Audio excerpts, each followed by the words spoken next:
Hello, everybody, and welcome to another Top 10 edition of Magic Mics, proudly sponsored by our Patreon supporters and CoolStuffInc.com, where you can find cool stuff in stock every day, and our co-sponsor CardHoarder.com, offering the best inventory prices and delivery of cards for Magic Online. I am Evan Irwin, and we get started each week by saying hello to my two co-hosts, Aaron Campbell. Hello. Ruben Bressler. Hi, how's it going? It's an October day. It's one of those 2020. It's another one of those. It's March 300th. Yep, It's March. almost Halloween. October's almost done. It's almost the time where strangers go door to door to randomly touch objects from that place. Not doing that. Don't do that. Not this year. But it's almost. I knew that it was getting to be the end of the month when, as I mentioned in the pre-show, my boyfriend and I are planning on going hunting for pumpkins. We want to carve pumpkins, and one of the pumpkin farms that we heard really great things about has already stopped for the season. Yeah. And I was like, how? And it's funny because what is time nowadays? I remember looking at the website and going, how can you be done already? It's only October 19th. Yeah. I mean, it's horrendous. I look at the calendar and I rub my eyes and I look at the calendar again, expecting it to change. Yeah. It's the worst. We also begin with our choice of the top comment from last week in a segment we call Honorable Mention, where Ruben will tell us who was the most eloquent in letting us know what card we did not choose as one of our top 10 defenders. Ruben?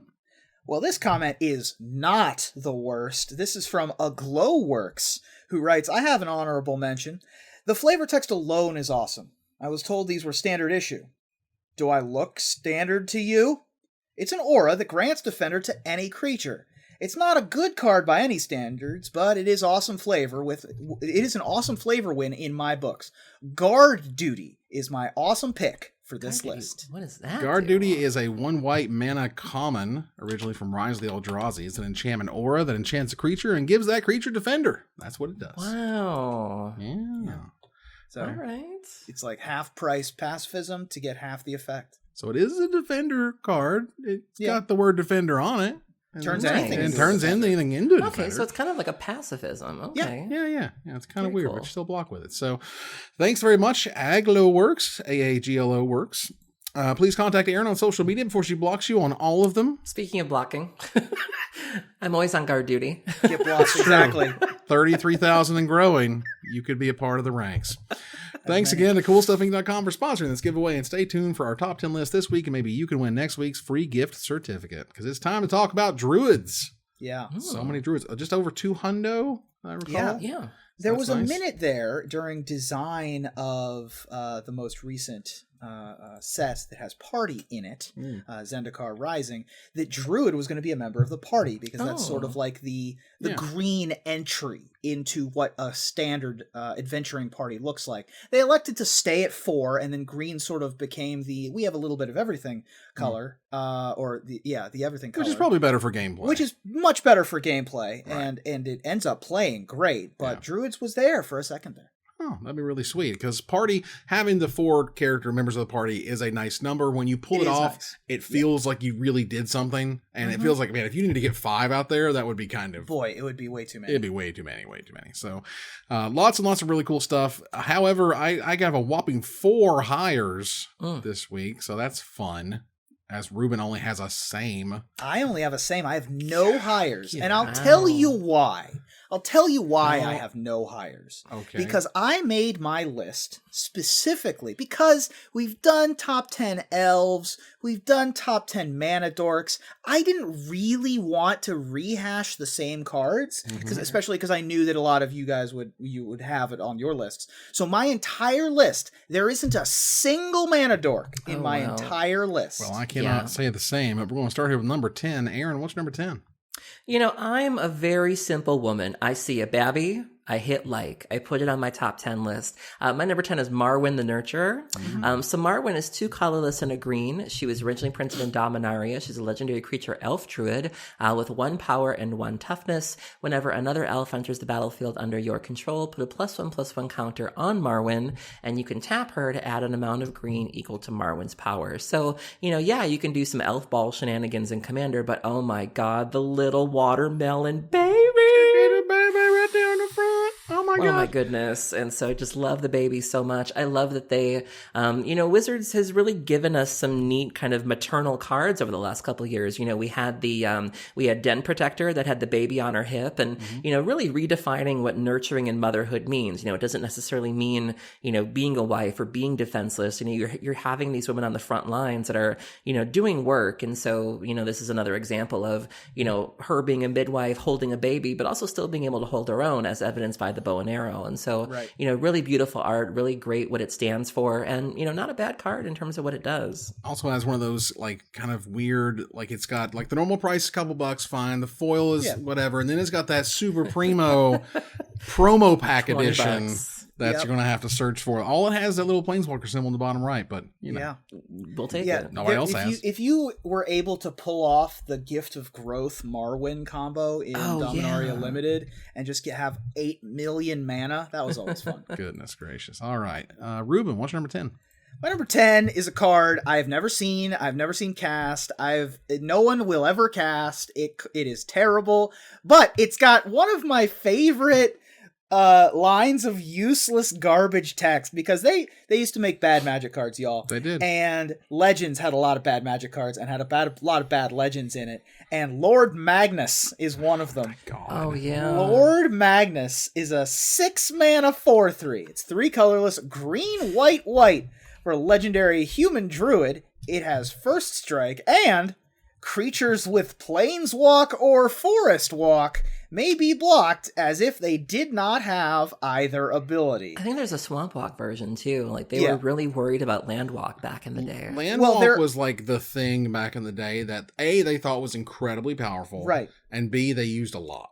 They did. There was an entire cycle of lands that granted your legendary creatures Land Walk together or something. I don't even understand what it was. It was trash. And I think there are about 6 total creatures in the history of Magic with Planeswalk. So the line, and then there's 3 cards that remove Planeswalk. So it's so ludicrously outbalanced. This card's very bad. This card is bad. Legends was one of those sets where they didn't know what they were doing. There's some crazy, Tabernacle at Pendrell Vale, the Abyss going on. And then Lord Magnus shows up to just be like, hey, where's the party? They didn't really...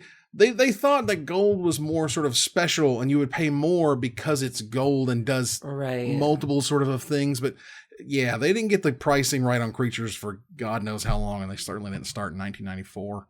Yeah. So yeah, pretty gross. I'm going here to my number 10. Now, we are right on the cusp. I think Monday is when Commander Legends previews begin. I don't think we have one this time. I looked, I didn't see one. But again, would have been awkward if we did, huh? But if we do, don't worry. I'll be here going, wow, it was so dumb. We'll find out 48 hours before. It's fine. Look, there's a nice list of cards that are not on the reserve list and have only been printed one time, and this card is always on that list. And as the reprint sets come and go, as the masters come and go, as the modern master stuff comes and goes, as the ultimate masters stuff, double masters, Wizards, what are you waiting on? Why are we not reprinting Bloom Tender? What is going on? What is happening in our life? That card is $40 freaking right now. Yeah. It's a green and generic mana for a rare from Eventide. It's an elf druid. It's a 1/1 that taps : for each color among permanents you control. Add 1 mana of that color to your mana pool. Not the most incredible mana producer of all time, but a very powerful one, and just one that, it almost felt like they kind of forgot about it. And by the time they remembered, it was $25-$30, and now it's $40, and so now it's got to be a mythic or whatever. Mystery Booster, it was reprinted in a Mystery Booster. It's down to about $20-$25 now. It's interesting because there's nothing mechanically unique about it. I could see if it had kinship, or if it had Phyrexian mana, things that would make it really hard. Right, really hard to reprint. But, when you look at this looks like something you should be able to reprint into the ground. Absolutely. You could throw it in a commander set, but again, now it's it's worth too much to do that. You know what I mean? Right. Yeah. There's a special financial sort of mode you have to be in terms of value to be able to, be putting these sets as rares, but these sets as mythics.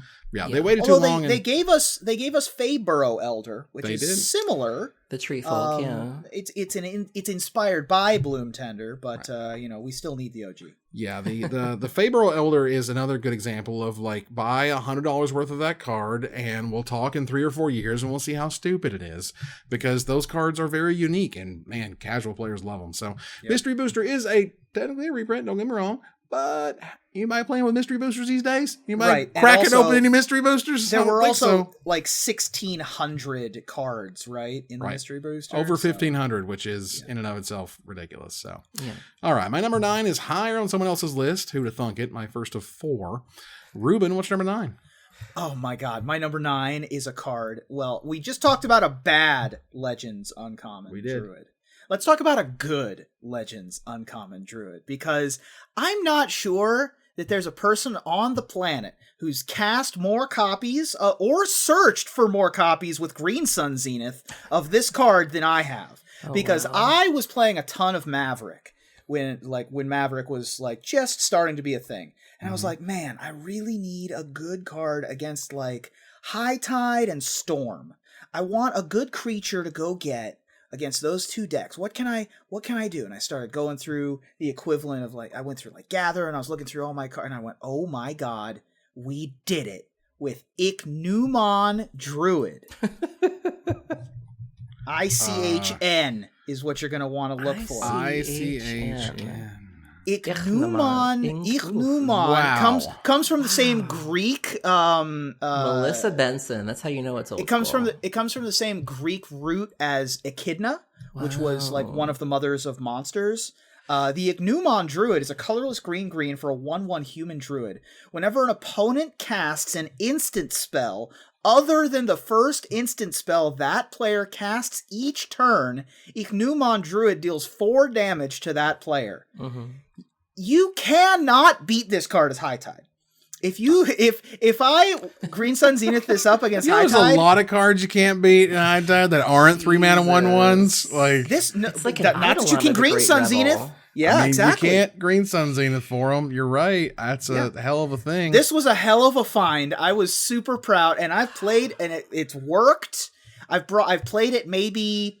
I've brought it in maybe 4 times, and I've put it into play maybe 3 times total, and it was good 1 of them or 2 of them maybe. I bet you had a good old reader every single time. I had a good old reader every single time. Exactly right. Man, that art is wild. That's that's the Benson, man. Okay. I don't know if I've literally ever seen this card in my life. Me neither. Oh yeah. I was so happy when I found this, when I was looking for I need that 15th sideboard slot. Crazy. So good. Aaron, what's number 9? My number 9 was a card that people were really worried about when it first got printed. It has a very powerful effect on it.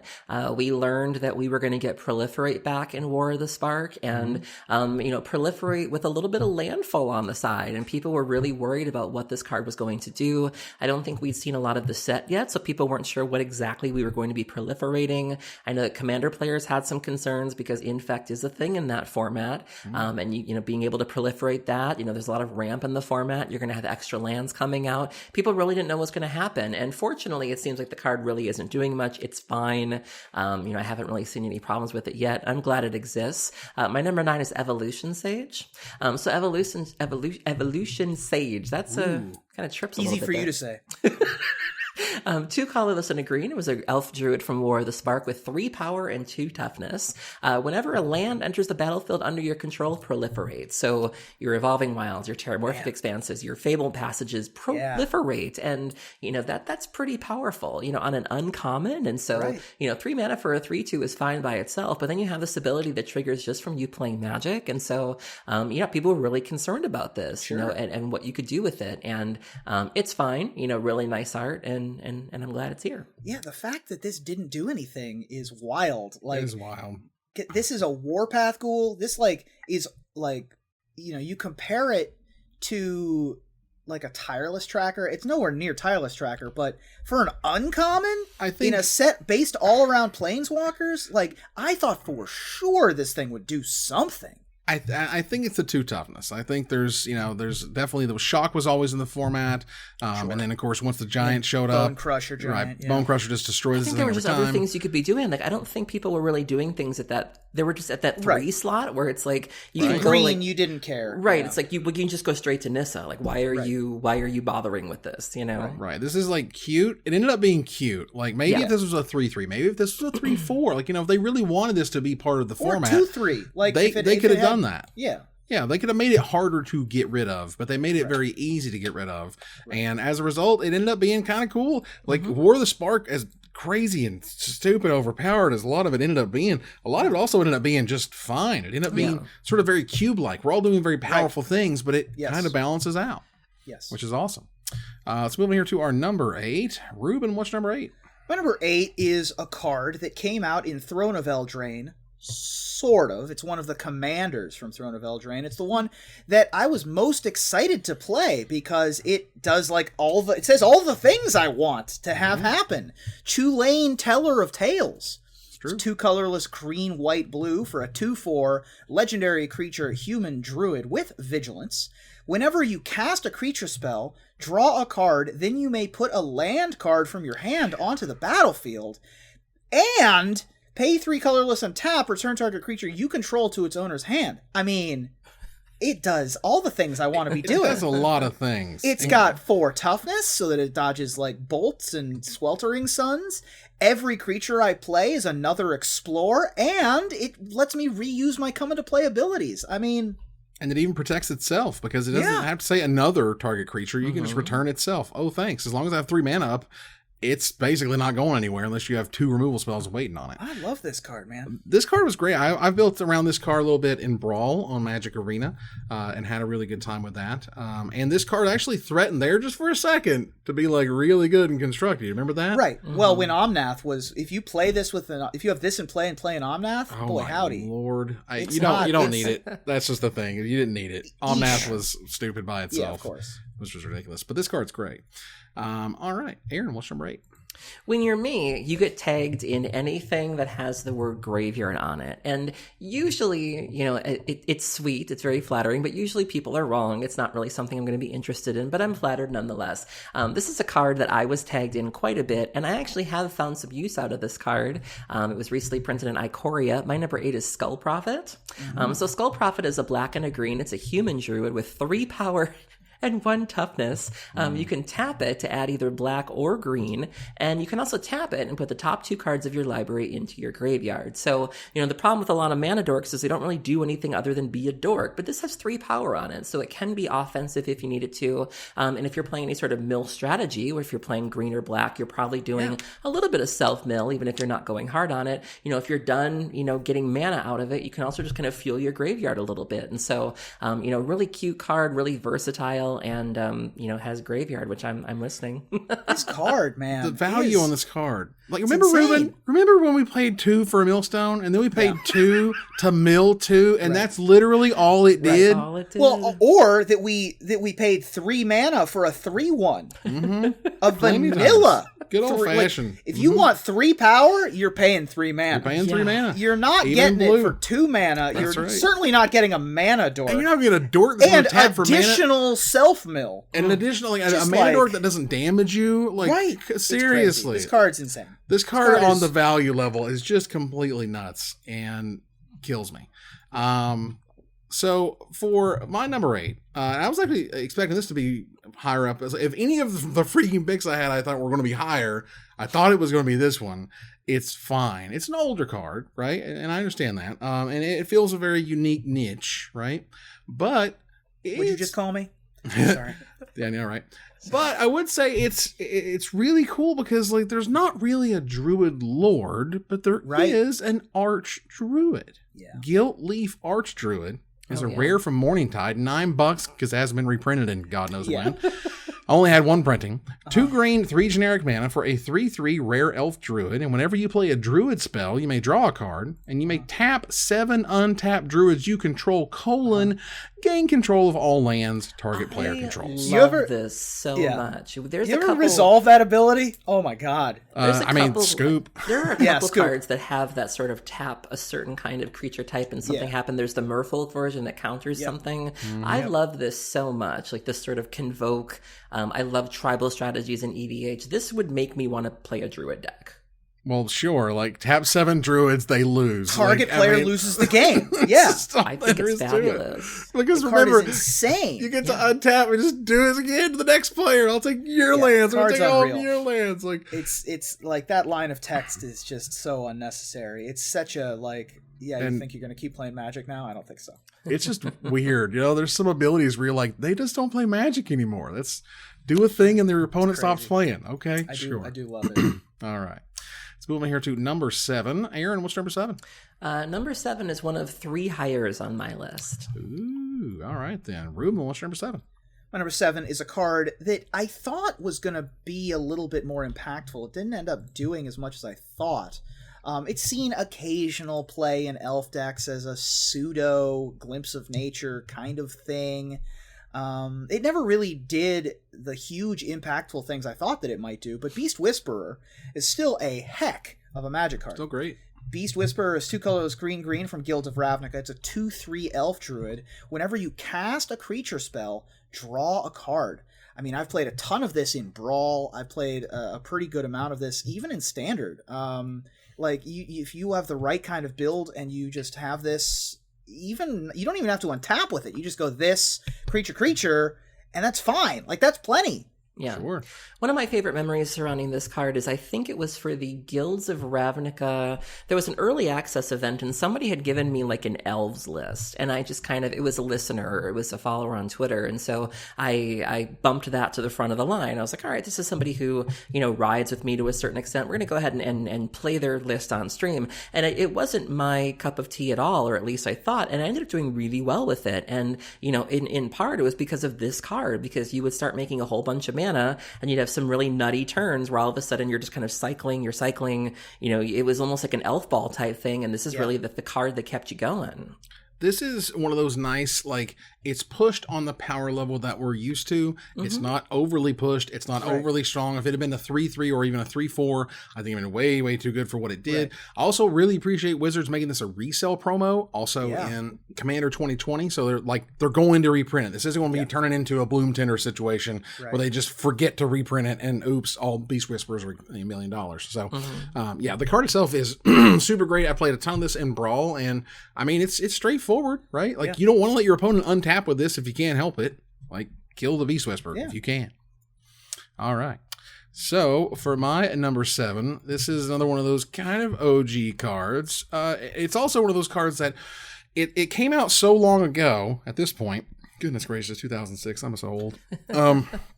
At 2006, there was, there had been Invasion Block, right? There had been multicolor blocks. There had been Legends, which was the first multicolor showed up, and then they tried to really make it work with Invasion and tie the color pairs and whatever. And then they redid it all again, of course, with Ravnica.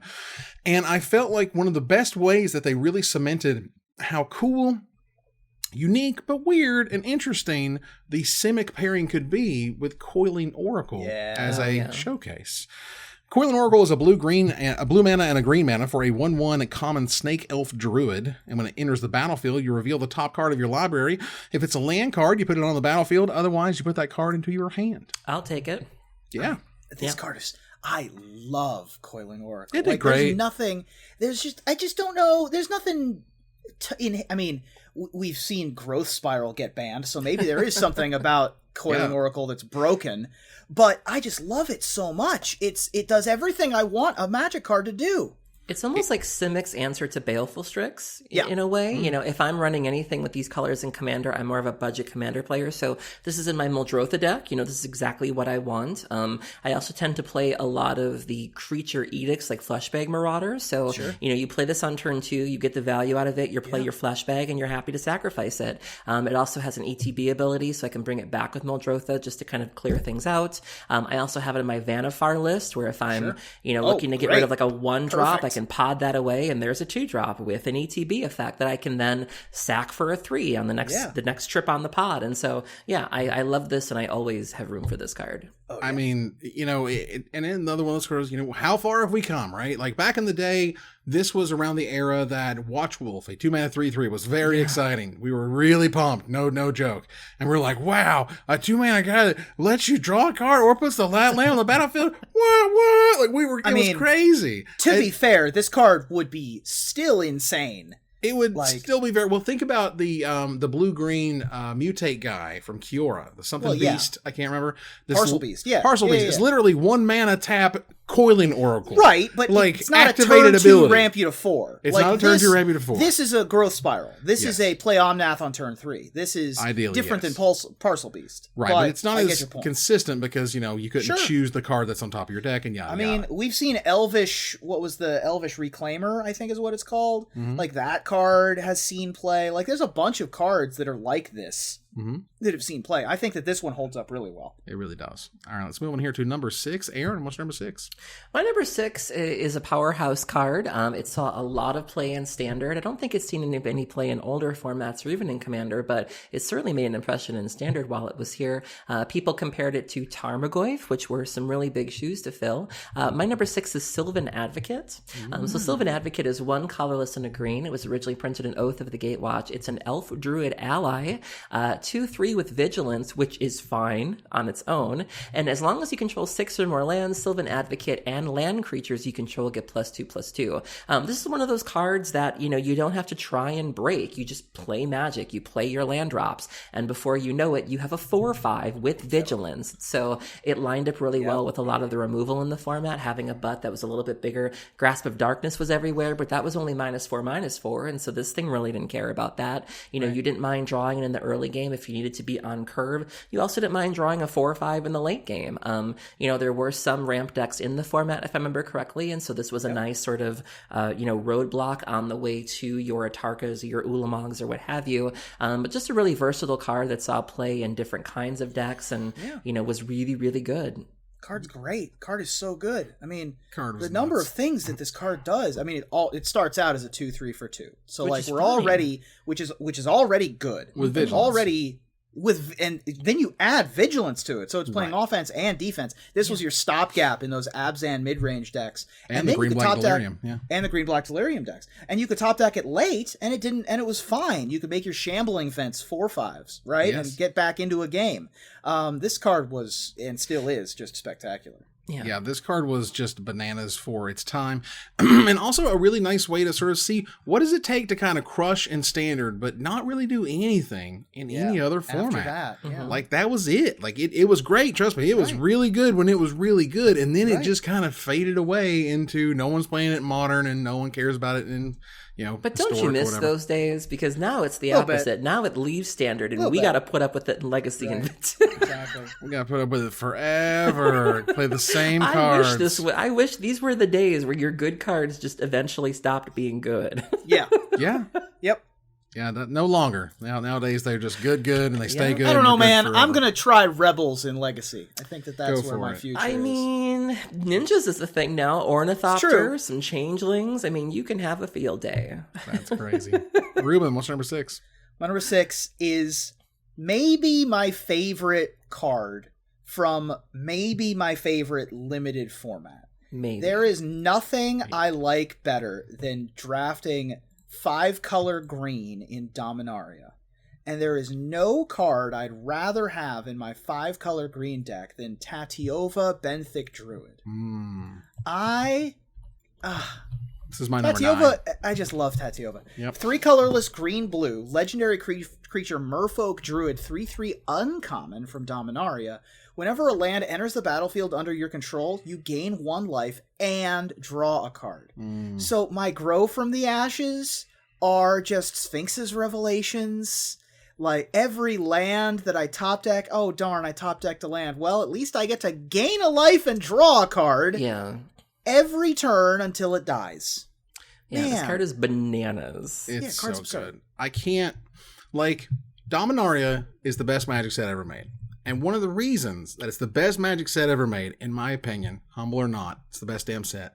And one of the reasons is that every color pair that just makes sense with what they want you to do with it. Red, white, enchantments, and equipment, right? Yep. And green, blue was card flow, quote unquote. This was you want to gain life, you want to draw cards. Scry, you want to draw, yeah. Exactly. And so a lot of cards just kind of fit right into that. And this was your star. This was your star uncommon, just like the green black sapling decks wanted the stowaway, what's his name again? The green Slimefoot? Slimefoot, thank you. They wanted Slimefoot in the green black sapling deck. You want Tatyova. This is your bomb. Like, wait till they use their premium removal, slam down Tatyova, play a land, draw a card, gain a life. Like, you are off to the races. This card was amazing. This is my number 9. I love the crap out of this card. It's awesome. Yeah. I know nothing about the character, but I love the card. Exactly. All right, let's move here to number 5. Aaron, what's number 5? My number 5 and my number 4 are both higher on somebody else's list, and those are my last ones, so... Fair enough. My number 6 was higher, so here we are. Ruben, what's your number 5? My number 5 is... Well, there's nothing higher than this card, because it is the most expensive Druid by far, I think, currently available. Not by far, but it is the most expensive, and that's because it's only ever been printed in Portal Second Age in paper. 0.02 ticks from Vintage Masters, however, for Norwood Priestess. Norwood Priestess is 2 colorless green for a 1/1 elf druid. It has tap. You may put a green creature card from your hand onto the battlefield. Wow. Activate this ability only during your turn before attackers are declared. Melissa So this Benson. is sort of like an elvish piper, dramatic entrance. It's a thing that lets you gate crazy things into play, like your Progenitus or your Doomgape or whatever. And it's one of those $40 cards that is incredibly difficult to reprint. Where is it going to make sense to print Norwood Priestess? Right. Why is it weird? Why is it worded in such a weird way? Like, all of the cards from Portal Second Age were worded super exactly. weird. So they're so difficult. They're like 3 visits, I believe, is rumored to come back at some point, and that's like a $30, $20 rampant growth. It's ridiculous. Well, they what was it? Dao Chan, yeah. Dao Chan was like a super awkwardly worded card that they needed to find a place to print as like a judge promo or something. Like, it's very difficult to reprint, any of this Portal Second or Portal Three Kingdoms stuff. Yeah, so maybe we'll see one of those one day. And it's also one of those cards that Wizards kind of has in their back pocket, right? This is, if they wanted to do a secret lair and they wanted to throw a $40 card in it, here's a $40 card. Like, not everybody wants it to be, but it's because it's scarce, and that's why it can hold that value. My number 5 here is a classic Magic card. Thank God it's common. The freaking F&M promo is up to almost $75. God almighty. This card is great. They most recently reprinted it in Mystery Booster. It's always going to be worth something. It's been worth $4 to $5 for about as long as it's existed. And even the World Championship versions with gold borders are worth $2 or $3 because everyone loves Priest of Titania. Yeah. Priest This of is my number 7. Nice. So you're number 7 here. Get that in there. Priest Titania is a common from Urza's Saga. It's a green and generic mana for a 1/1 elf druid. Used to just be an elf. Now it's an elf druid, and it taps to add a green for each elf on the battlefield. Note that means everyone, not just you. Nice mirror match. So this is huge in Pauper. This is currently going for about $4 or $5. I knew that we had to put this on our list because I will never forget. I think it might have been either our top 10 elves or our top 10 mana dorks. We didn't include this, and YouTube dragged us. They were like, "How dare you?" The gay fans, Rebecca Gay Pride, they love her, and like, if you do anything to remotely slight their queen, they will come for you. And so I will never forget the backlash. And so when I was going through the list of druids and I saw this, it was like, this is for you. I'm so sorry. I used to have a stack, literally a stack of maybe 3 inches of nothing but Priest of Titania and a playset of F&M promos. Oh, nice. And those are long gone, decades ago. Yeah. I had an F&M promo in my queue back in the day. I look back at those and I think to myself, man, if only I'd put those in a box in my closet. And then once you sold them, you'd be like, man, I wish I hadn't sold those because now they're worth X, Y, and Z. And it's like that just kind of continues on forever. Well, they're going to go up forever, yeah. Yep. Kind of how that works. All right, so let's move on here to number 4. Aaron doesn't have one. Ruben, what is your number 4? My number 4 is from I hesitate to call it a cycle because there are 7 of them from the same set, but they all do similar things. They all have the same word in the title, and they are all from iconic tribes that are in the set. 2 of these are actually druids, and I actually have a lot of experience playing Elvish Harbinger in competitive Magic, but I have more experience with Treefolk Harbinger. Treefolk Harbinger is 1 green mana for an 0/3 Treefolk Druid. When it enters the battlefield, you may search your library for a Treefolk or Forest card. Wow. Reveal it, then shuffle your library and put that card on top of it. People don't remember that you could also search for a land with Treefolk Harbinger, which made it, I mean, it's a 1 mana tutor to begin with, and it can get you your mana if you really need it to. For example, a Murmuring Bosk to be able to fix your mana, or you could just go get Doran, which is usually what I did with Treefolk Harbinger. Card's great. I mean, the art is spectacular from Larry McDougall. Like, just I don't. When I think of this card, I see that face, and it's indelible in my mind. I mean, this was a powerful card back in the day. I mean, it's well over $1 now just because they didn't only printed it once in Lorwyn. But I mean, this fixes your mana. It goes and finds the Murmuring Bosk, which was a forest and was a huge deal that it was a forest back in the day. And it kind of just fills all those little slots where you need them to be. Did this ever actually reach standard play, or was it just block? Oh yeah. No, this where it reached standard play. Nice. This was, I mean, it was obviously huge in block play, Doran too. Rock, it looks like. Doran Rock, yeah. It was huge in block play. I think that Brad Nelson lost to Paul Rietzel in the finals of Pro Tour Amsterdam, which was an extended tournament. Right. Yeah, you're right. Playing Doran in second Doran, place. Which was like slow zoo, basically. And it ran 4 of this card. Yeah. I got to the finals of a Card's Pro great. Tour. There you go. That's fantastic. And as it turns out, that is the only number 4 that we have. Move on here to our number 3. Aaron, what's number 3? My number 3, so when you're facing an elves deck, it's really important to know what elves you need to kill, because they're going to be giving you a critical mass of elves, and ideally you'd like to kill them all, but there are certain ones that you just need to focus on and you need to kill, because if you don't, things are going to spiral out of control very quickly. And high up on the list of elves that you need to kill is my number 3, which is Heritage Druid.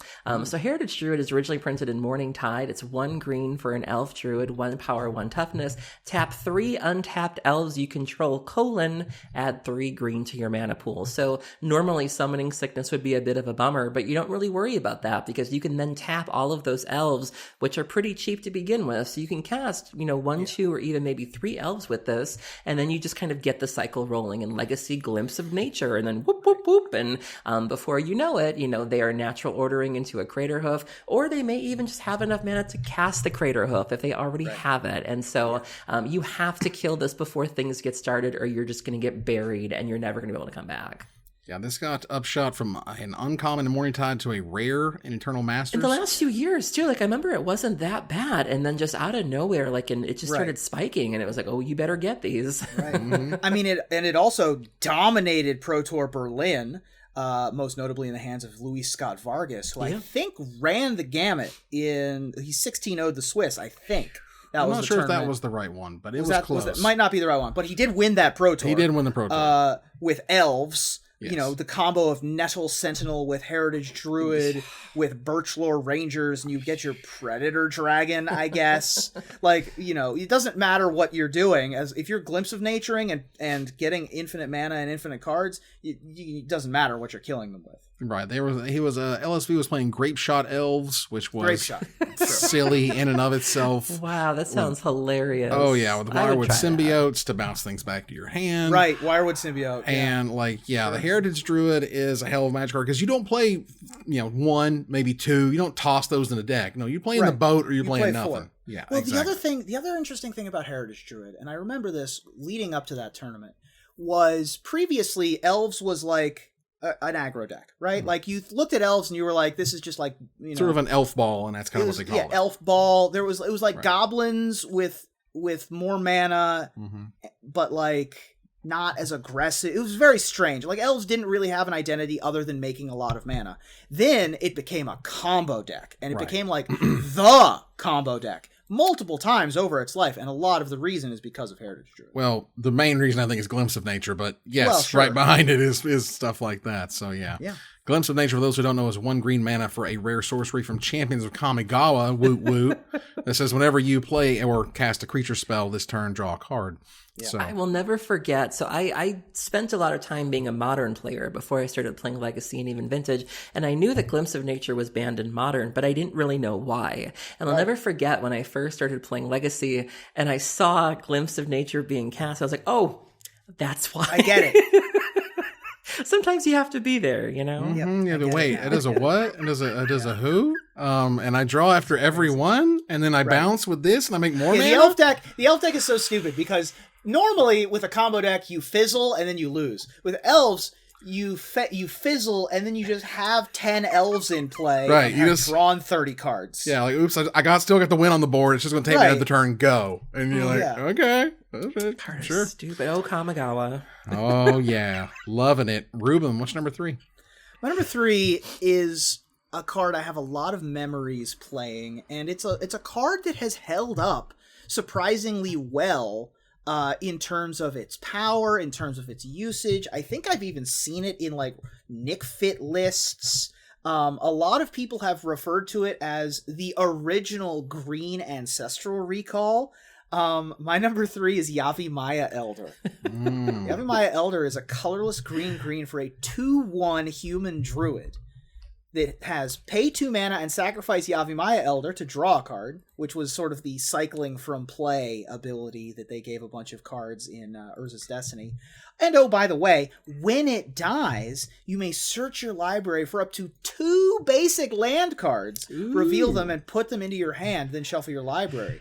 It gets you 3 cards out of your deck. It does. It's crazy. It's not. Like how sad was green in this period of time is that this is what they called the green ancestral recalls. Like they didn't even notice that like land tax did basically this +1 every turn forever as long as you had less lands on them. But whatever, it's okay. This card is still amazing and saw lots of play in my cube. And I love the hell out of it. So high five. But green ancestral recall. That's what they called it, man. That's what they called it where you're from. Let me tell you. So my number 3 is tempered. Like it has to be tempered only for basically the sole reason that it's hard to reprint, of course, when you're on the reserve list. But it is also, and if Scryfall would just answer already, please, so I can verify this. Thank you. It's banned in Commander. If Rofellos LLANOWAR Emissary, that we've spoken of many times, was not banned in Commander, this could probably be $1 bajillion. Oh, for sure. Yeah. I had a Rofellos Commander deck for a while. Yeah. It's unreasonable. It's unreasonable. So it's $35 now, and that's because you can't really play it anywhere. There's no Legacy or Vintage decks that want it. But it is a hell of a Magic card. It was an all-star in the cube. It's what you want for your mono green stompy decks that you're drafting. Absolutely fantastic. Or in green-red, throw out some dragons, whatever. Rofellos LLANOWAR Emissary is 2 green mana for a 2/1 rare legendary elf druid that taps to add 1 green mana for each forest you control. So this is my number 5. Can you imagine what it takes to get banned in Commander? Commander is the format where you can essentially do anything you want to. But this card is just too good. Yeah. Grizzlebrand is banned in Commander. Emrakul is banned in Commander. OG Emrakul. Like that tells you like the pedigree of this card that, you know, you can't kick it with these 2. Like you are as good as these 2. It's just, it's wild. Card's insane. What are you talking about? The card's bananas. You play this on turn 2 and you have 6 mana on turn 3. Do you know how many games I've gone with that old deck? I had like 40 snow-covered forests, and I would go turn 2 Rofellos. Doesn't matter what I did turn 1. Because who cares? Turn 2 Rofellos. Turn 3 snow-covered forest. Play extra planar lens. Put a snow-covered forest under it. Entwine tooth and nail. Oh my god! On turn 3. Yeah, card's absurd. And even if you have nothing else, you just have 6 mana on turn 3, which is enough to just play a Kamal or like, you know... It used to be Primeval Titan. Like, it used to be Rofellos. Right, it used to be turn 2 Rofellos, turn 3 Primeval Titan was a thing that you could do for a minute in Commander. They banned both of those cards. So stupid. Oh my god. Card is unreasonable. Unreasonable, let me tell you. All right, so let's move on here to our number 2. Mine is higher because I'm guessing it's your all's number 1 because of course it is. You bunch of degenerates. Ruben, what's number 2?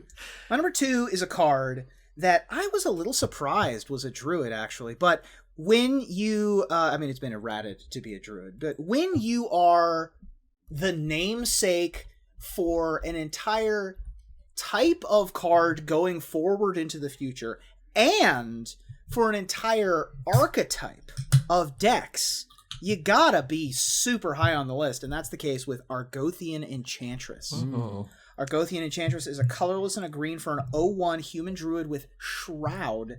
And whenever you cast an enchantment spell, draw a card. Yeah, this is my number 4. You know, I've said it before, you know, if I'm not playing with dead things, I'm casting enchantments. I love an Enchantress strategy. And I'll never forget, you know, I really liked Constellation when it was standard legal, and I was really sad when it rotated. And then someone said to me, you know, you can do this in, like, Legacy, right? And I was like, what? And I had never heard of, like, Enchantress. And so I got to play with this card, and this is really what you want to be doing on turn 2. You know, you want to be establishing, you want to be building that board state or paving that road so that, you know, you have this out, you have your Enchantress's presence, and then you just kind of spiral out of control. And, you know, you draw enough cards to where you can either, you know, cast an Emrakul with a Serra's Sanctum. You know, now they use Destiny Spinner to where you just make a bunch of enchantments, and then you know, create a 10/10 land with trample, you know, that you kill them that way. And, you know, this is the thing. It can't be swords. You can't bolt it. You know, it just kind of has to happen. And so you can even Green Sun for it if you need to. I don't think they're running Green Suns anymore, but for a while there, you were perfectly happy to Green Sun into this. And, you know, if you have a couple extras, you can block with it too. Like, it's just what you want to be doing. Yeah, this was my number 6. I mean, it's a $20 card. It is. Yeah. I mean, and thank God it's not on the reserve list, because this is another card that would be $1 million. They gave us what, a Judge promo? They did. Or something? In 2003, they got a Judge promo, which is worth almost 50 now.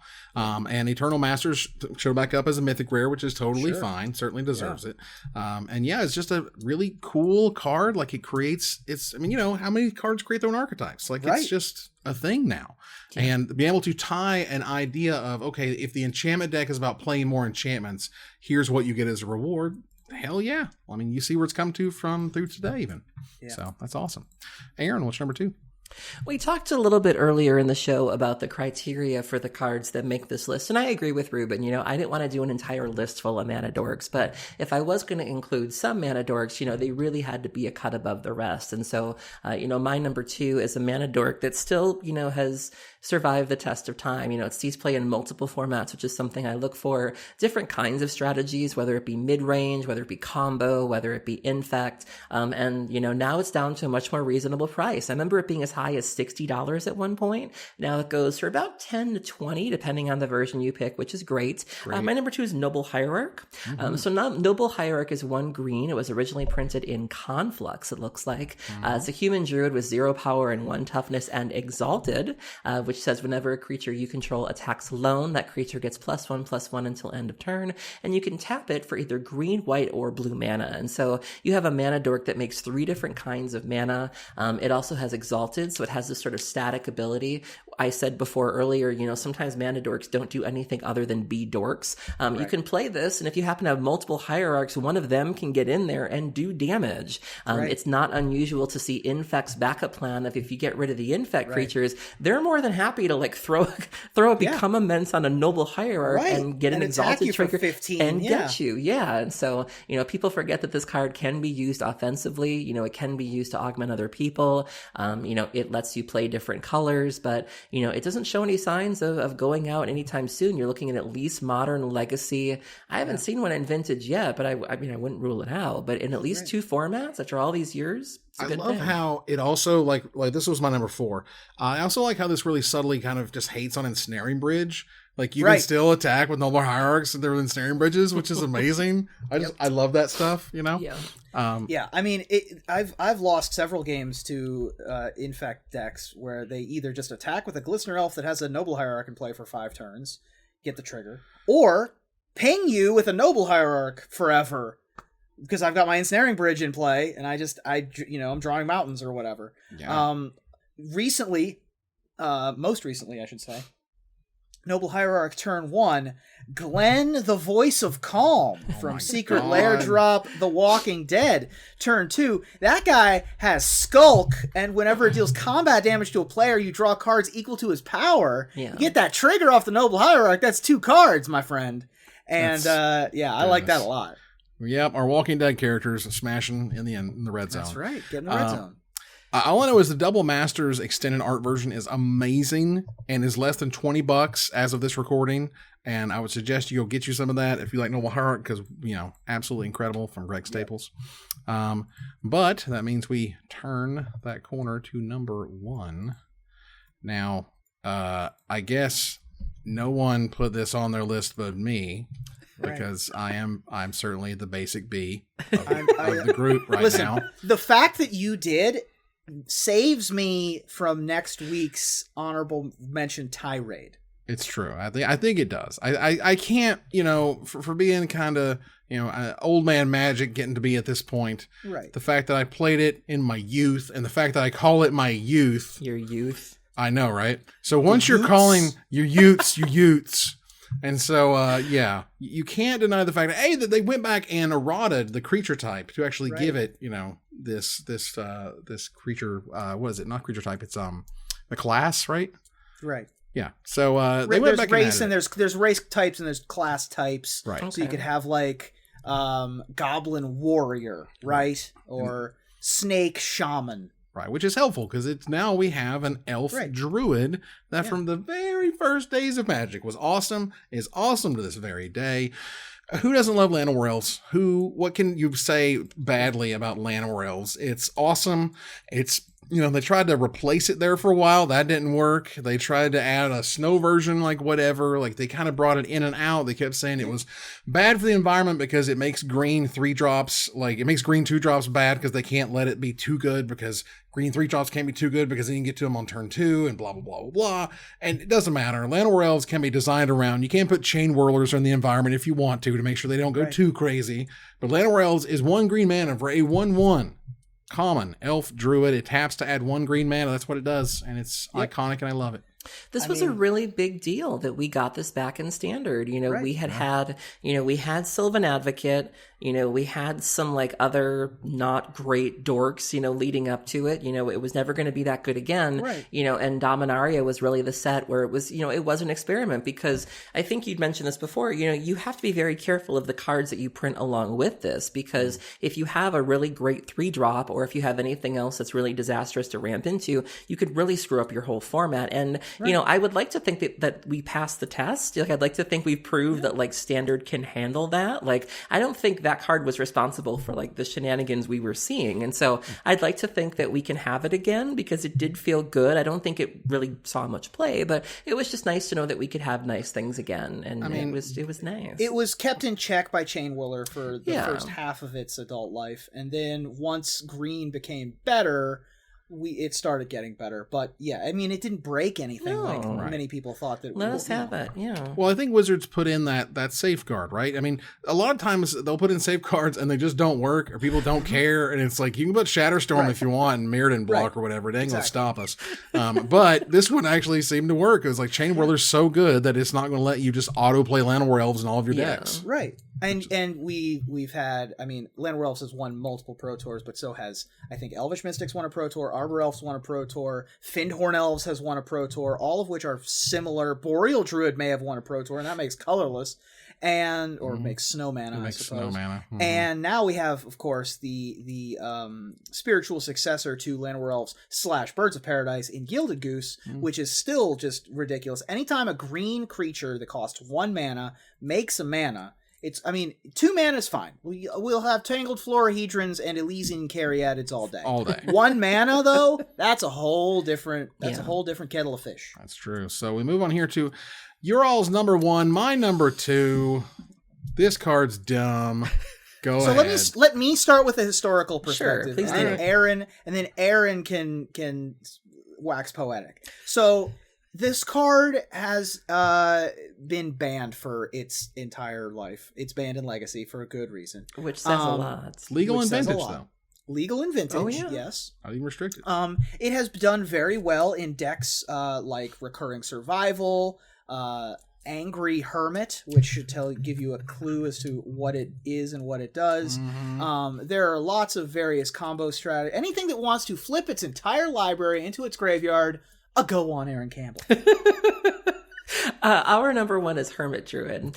So Hermit Druid is 1 colorless and a green. It was originally printed in Stronghold. Summon Druid, 1 power, 1 toughness. For 1 green and a tap, you reveal cards from the top of your library until you reveal a basic land card. You put that card in your hand and you put the rest of the cards into your graveyard. So when I first started playing older formats, there were certain cards and certain style of decks that people only talked about in like hushed tones, where it was like Doomsday. Doomsday was one of them. I was like, do you want my Doomsday? I was like, no, I'm not ready for Doomsday. It's too powerful. It's too weird. And Hermit Druid was another one of those cards. I started playing with Dredge. I was flirting with Reanimator, and people were like, have you played Hermit Druid? And I was like, no, like I could never, It's just so powerful. It's so busted. It still goes for almost $20 for this card. Yeah. I've obviously thought about putting it in certain commander decks, but I am more of a budget player. People are now playing it with Thassa's Oracle because, you can play this, a bunch of Narcomoebas, Dread Return your Thassa's Oracle, then whoop. Well, yeah, turn 2 this. Turn 3, activate this Thassa's Oracle is just a win. If you got the mana right, yes. And if you've got no basics in your deck. I mean, Angry Hermit, all the way back from Bob Maher, who won, it was 5th place through 8th place in Pro Tour Houston. Yeah. This is milling over Avatars of Woe and Angers to give them haste and Sutured Ghouls to exile stuff. Sutured Ghoul was the big one. Raphaelos was in here. Yeah. So what you did was you turned your entire library face up into your graveyard. Mm-hmm. Then you would reanimate your Sutured Ghoul. It would and remove all of the excess creatures to make it a 40/40. And with Anger in the Yard, it gave it haste. Gave it haste and attack them. And a lot of our cards, Yavimaya Elder was in here at one point. Yeah. It's the Druid Invitational deck. Oh my god. Plow Under? There is one basic land in this deck. I love it. These were the days, man. 4 Vampiric Tutor, 4 Mox Diamond. I'm telling y'all, it was crazy. It was crazy. I love this so much. And the card itself is bananas. Like, it's hard to say too many broken things about it. It's crazy. It's weird and busted, and I like weird and busted cards. It's cool. And for a druid, it's a hell of a druid. This makes me so happy. Daragaz's Caldera. Yeah. Wow. Listen, sometimes you just need mana fixing. You don't you need the opposite of mana ramp. You need not a basic land. It's so beautiful. Yeah. And that was our top 10 Druids. You'll see them on the screen right now. If you're a review, take a look at my list, Aaron's list, Ruben's top 10, and we want to hear from you about what card we did not talk about, and we'll select our favorite, win a $50 gift certificate to CoolStuffInc.com. But before we go, I want to thank my co-host. Thank you, Aaron. Thank you for having me. Thank you, Ruben. Man, those were some good Druids. Good. That's like a B. Good. And that's being kind. She's being very kind. I want to thank our sponsor. Are you gonna boo it me? Wow. As we move to our final slide, I want to hit you with that Druid did it do. I dare you to do it. Do it. Thanks to our sponsor, CoolStuffInc.com, our co-sponsor, CardHoarder.com, my co-host, Aaron Campbell, and Ruben Bressler. You guys for watching and listening. I hope you support us at Patreon.com/MagicMics. Follow, like, treat, favor, share, subscribe to everything social that tells people we exist. Catch us online at Twitch.tv at MagicMics, on Twitter at MagicMicsCast, our Magic Mics subreddit, and like the Magic Mics page on Facebook. Talk to us privately at MagicMicsPodcast@gmail.com. Follow the audio-only podcast at MagicMicsPodcast.libsyn.com, or find us on iTunes or Spotify. Or just join us here next week. Same time, same place for another episode of Magic Mics. Good night, everybody.